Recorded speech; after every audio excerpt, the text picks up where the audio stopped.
नमस्कार दोस्तों, education point channel पर आप सभी का स्वागत है। मेरा नाम है दीपक शोरान। आज हम चैप्टर आवर यूनिवर्स के बारे में पढ़ेंगे। इसके अंदर कौन कौन से टॉपिक है? इसके अंदर है solar system, structure of Earth, the sun, moon, eclipse और सैटेलाइट्स। इनके बारे में जानेंगे। सोलर सिस्टम किसे कहते हैं? आप देख पा रहे हैं कि यह सेंटर में सन है। सन और इसके अराउंड जो भी सेलेस्टियल बॉडीज हैं या फिर कोई ऑब्जेक्ट्स हैं जो भी इसके चारों तरफ रिवॉल्व कर रही हैं, इन सभी को मिलाकर एक सिस्टम बनता है जिसे क्या कहते हैं जिसे हम सोलर सिस्टम कहते हैं। जिस तरह कि आप देख पा रहे हैं यहाँ पे सन है, सन के अराउंड प्लैनेट्स हैं, एस्ट्रॉयड्स हैं, मेटेराइट्स हैं और जो भी नेचुरल ऑब्जेक्ट्स हैं जो सन के चारों तरफ रिवॉल्व करती है। तो इस तरह का जो सभी ऑब्जेक्ट्स को मिलाकर जो सिस्टम बनता है उसे सोलर सिस्टम कहते हैं। आप देख पा रहे होंगे कि इमेज के अंदर जो सन है वो सोलर सिस्टम के सेंटर के अंदर प्रेजेंट है, मीन्स यहाँ पे इसके केंद्र के अंदर उपस्थित है। और जो भी और प्लैनेट्स हैं, सैटेलाइट्स हैं, वो क्या कर रहे हैं? वो इसके अराउंड रिवॉल्व कर रहे हैं ये अपने अपने ऑर्बिट्स के अंदर। जैसे आप देख पा रहे हैं ये हमारी अर्थ है जो कि 365 डेज में अपना एक चक्कर लगाती है सूर्य के चारों ओर। तो ये क्या है? ये कंप्लीटली एक सोलर सिस्टम है। और ये आप देख पा रहे हैं ये एक एस्ट्रॉयड बेल्ट है। एस्ट्रॉयड बेल्ट से जो अंदर के प्लैनेट्स होते हैं इन्हें हम रॉकी प्लैनेट्स कहते हैं, और जो आउटर प्लैनेट्स होते हैं इन्हें हम गैसियस प्लैनेट्स कहते हैं। आओ इसके बारे में थोड़ा सा डिटेल से जान लेते हैं। Solar system refers to the sun and all the objects that travel around it. Means solar system के अंदर क्या क्या आते हैं? सोलर सिस्टम के अंदर सन और जो भी ऑब्जेक्ट इसके चारों तरफ चक्कर लगाते हैं उन्हें, उन सभी को मिलाकर क्या बनता है? एक सोलर सिस्टम बनता है। ये सभी ऑब्जेक्ट्स प्लैनेट्स हो सकते हैं, नेचुरल सैटेलाइट हो सकते हैं, एस्ट्रॉयड बेल्ट हो सकती है, या कोमेट्स और मेटेराइट भी हो सकते हैं। The sun is the centre of our solar system. Sun इनका सेंटर हो जाएगा क्योंकि ये सभी ऑब्जेक्ट्स क्या करें, इसके चारों तरफ चक्कर लगा रही हैं, तो फिर सन क्या हो जाएगा? इनके सेंटर के अंदर हो जाएगा। विच holds 8 planets and countless smaller objects in its orbit with its gravitational field. इसके चारों तरफ चक्कर लगा रही है, इसका मतलब कोई फोर्स होगा जो भी इनको अंदर की तरफ खींच के रखता है। अगर कोई फोर्स नहीं होगा तो क्या होगा? ये दूर दूर जाके कहीं बाहर चली जाएंगी अपने ऑर्बिट से बाहर। तो इसलिए जो फोर्स है जो इनको अंदर की तरफ अट्रैक्ट करके रखता है उसे कहते हैं हम ग्रेविटेशनल फोर्स। जिस तरह आपने देखा होगा कि जब जो मून है, जो चंद्रमा है, हमारी धरती के या फिर हमारी पृथ्वी के चारों ओर चक्कर लगाता रहता है, तो अर्थ का क्या? अर्थ का भी अपना एक ग्रेविटेशनल फील्ड है जिसकी वजह से वो ग्रेविटेशनल फोर्स की वजह से जो मून है उसको अपनी तरफ बांध के रखती है या फिर अपनी तरफ खींच के रखती है ताकि वो उससे दूर न जा पाए, और इस तरह चारों तरफ चक्कर लगाता रहता है। और सभी प्लैनेट्स हैं इनका अपना अपना ग्रेविटेशनल फील्ड होता है, लेकिन जो सन का ग्रेविटेशनल फील्ड, जो ग्रेविटेशनल फोर्स है वो इनसे ज़्यादा है, तो फिर इसलिए ये ऑब्जेक्ट्स हैं इससे दूर नहीं जा पाती। According to the distance from the sun there are 8 planets. जो हमारा सोलर सिस्टम है इसके अंदर सन के अराउंड 8 प्लैनेट्स हैं।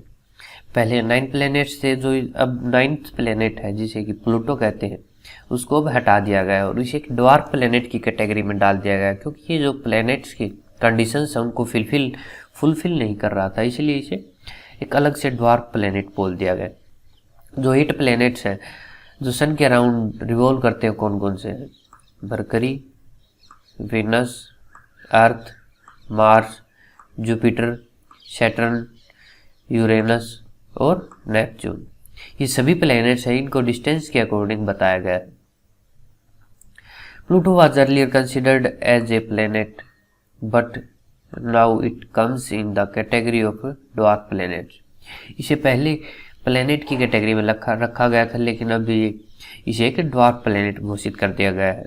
The 4 planets closest to the sun, means जो हमारे सूर्य के जो सबसे नज़दीक 4 ग्रह हैं या प्लैनेट्स हैं, जिस तरह मरकरी, वीनस, अर्थ और मार्स, इन्हें हम टेरेस्ट्रियल प्लैनेट्स कहते हैं। क्योंकि इनका क्या है, इनका सरफेस बहुत ही सॉलिड और रॉकी है, यानी कि चट्टानों से बना हुआ है, तो इसलिए हमें इन्हें टेरेस्ट्रियल प्लैनेट्स कहते हैं।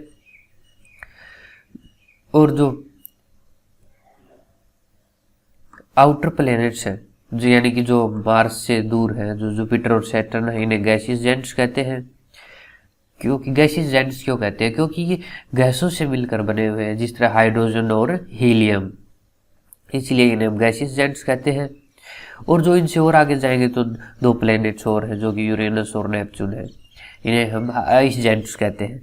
आइस जेंट्स क्योंकि कहते हैं क्योंकि ये हाइड्रोजन और हीलियम से ज़्यादा हैवी गैसेज से मिलकर बने हुए हैं, जिनकी वजह से इनको अगर हम बाहर से दूर से देखते हैं तो ये हमें आइस की फॉर्म में दिखाई देते हैं, तो फिर इसलिए इन्हें हम आइस जेंट्स भी कहते हैं।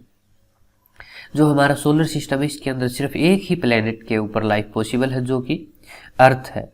अर्थ is the only planet known to support life, means जो पूरे सोलर सिस्टम के अंदर हमारी पृथ्वी ही एकमात्र ऐसा ग्रह है जहां पर जीवन संभव है।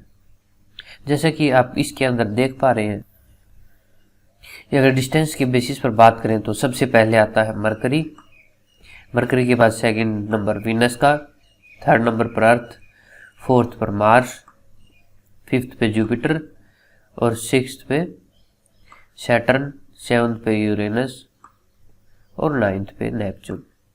और प्लूटो को तो ड्वार्फ प्लैनेट घोषित कर दिया गया है। इसके बाद नेपच्यून के बाद आता है यहाँ पर प्लूटो।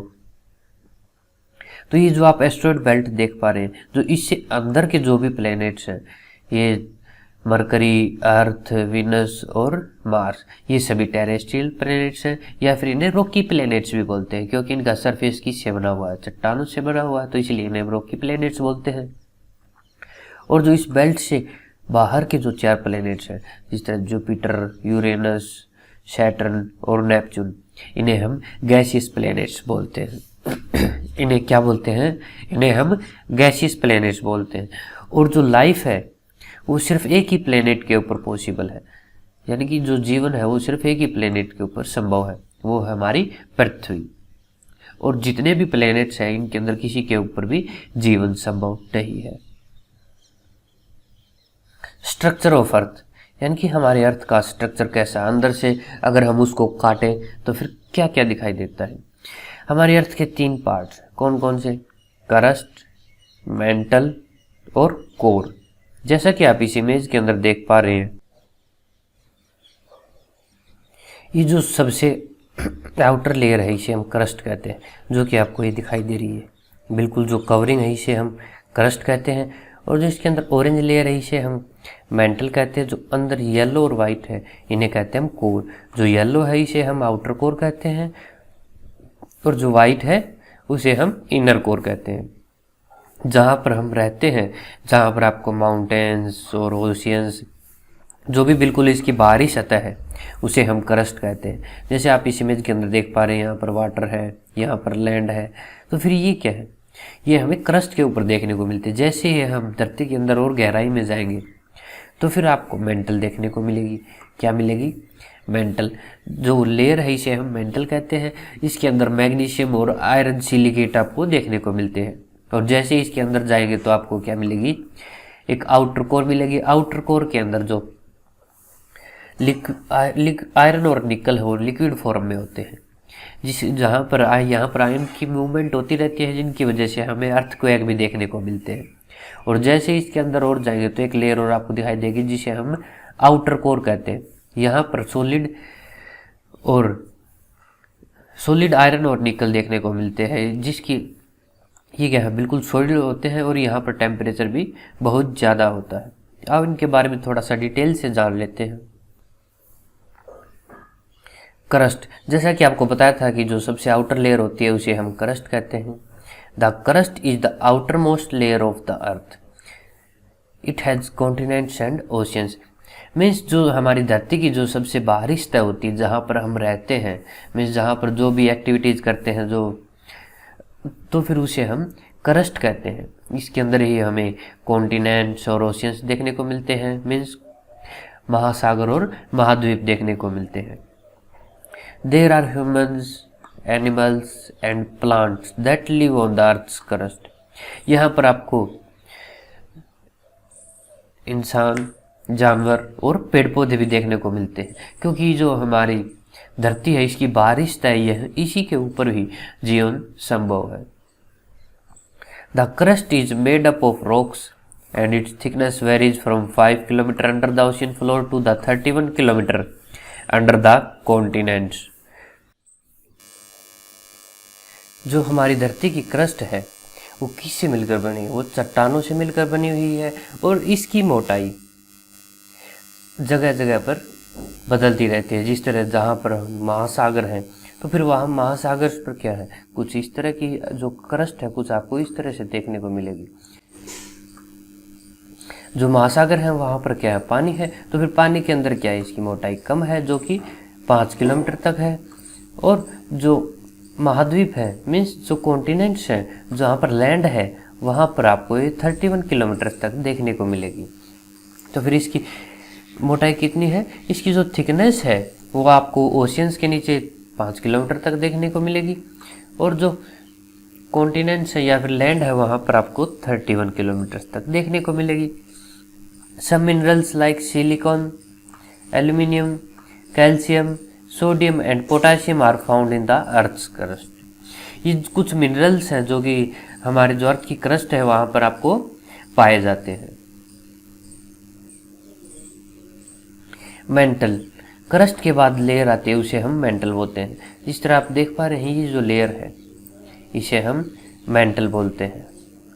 ये लेयर लगभग 2900 किलोमीटर तक मोटी होती है, मीन्स इसकी थिकनेस लगभग 2900 किलोमीटर तक है। और जो इसका अपर पार्ट है वो जो क्रस्ट है, जैसे क्रस्ट आपकी रॉक से मिलकर बनी हुई थी तो फिर इसका जो अपर पार्ट है वो भी रॉक से मिलकर बना हुआ होता है, तो फिर इसलिए क्या होगा, ये हार्ड होगा। और यहाँ पर जो इसका लोअर पार्ट है ये जो आउटर कोर से लगता हुआ है तो फिर आउटर कोर का टेम्परेचर बहुत ज़्यादा होता है, और जो आउटर कोर है लिक्विड फॉर्म में होती है, तो फिर इसकी वजह से जो मेंटल का जो ये पार्ट है जो आउटर कोर के आसपास का यहाँ का टेम्परेचर भी बहुत ज़्यादा होता है, और ये हमें हनी लाइक फॉर्म में मीन्स जो एक जेली टाइप में आपको देखने को मिलेगी, जो न ही लिक्विड है और न ही सॉलिड है, कुछ इस फॉर्म में आपको देखने को मिलती है। जब वोल्केनोज एरप्ट होते हैं तो फिर क्या होता है, यहाँ से ही लावा बाहर आता है, और यहाँ पर आयरन और मैग्नीशियम ही बहुत ज़्यादा मात्रा में पाए जाते हैं। अब थोड़ा सा डिटेल से जान लेते हैं। The layer under the crust is called the mental, means जो क्रस्ट के नीचे जो लेयर है उसे हम मेंटल कहते हैं। This layer is about 2900 kilometre thick, means इसकी मोटाई लगभग 2900 किलोमीटर तक होती है। It's upper part is hard and made up of rocks while the lower part is hot and molten like Honey, means जो इसका अपर पार्ट होता है वो तो चट्टानों से मिलकर बना होता है, तो फिर क्या होगा, वो बहुत ही हार्ड होगा। और जो इसका लोअर पार्ट है वो नीचे से इनर कोर का हाई टेम्परेचर होने की वजह से क्या है, बहुत ही हॉट है, और जो हनी लाइक लिक्विड फॉर्म में दिखाई देता है। When a volcano erupts magma come out of this layer in the form of lava, means जब भी वोल्केनिक एरप्शन होता है, यानी कि जब भी कोई ज्वालामुखी फटता है तो जो धरती के अंदर से लिक्विड आता है वो लावा की फॉर्म में वो यहीं से निकलता है। Iron and magnesium are found here, जो मेंटल जो लेयर है उसके अंदर आपको आयरन और मैग्नीशियम देखने को मिलते हैं। कोर, जो सबसे इनर कोर होती है, मीन्स जो सबसे इनर लेयर होती है उसे हम कोर कहते हैं। कोर को दो भागों में डिवाइड किया गया है, एक होती है ये आउटर कोर और एक होती है inner core. Means the core is the inner most layer and the centre of the earth, means जो हमारी धरती के सबसे अंदर की सतह या पृथ्वी के सबसे अंदर की सतह को कोर कहते हैं। इसे हम अर्थ का सेंटर भी बोल देते हैं। It is about 6900 kilometre across, means लगभग ये 6900 किलोमीटर मोटी होती है। इट हैज़ 2 पार्ट्स, इसके 2 पार्ट होते हैं, एक होता है inner core which is solid ball made up of iron and निकल and the outer core which is in liquid state. जो आपको येलो पार्ट दिखाई दे रहा है जो कि एक आउटर कोर है, ये आपको लिक्विड स्टेट में मिलता है, और जो इनर कोर होती है जो कि वाइट दिखाई दे रही है आपको, ये आपको सॉलिड फॉर्म में मिलेगी। यहाँ पर कोर के अंदर आपको निकल और आयरन देखने को मिलता है। आज के लिए इतना ही काफ़ी, मिलते हैं अगले लेक्चर में। Thanks for watching the video, like and subscribe the channel.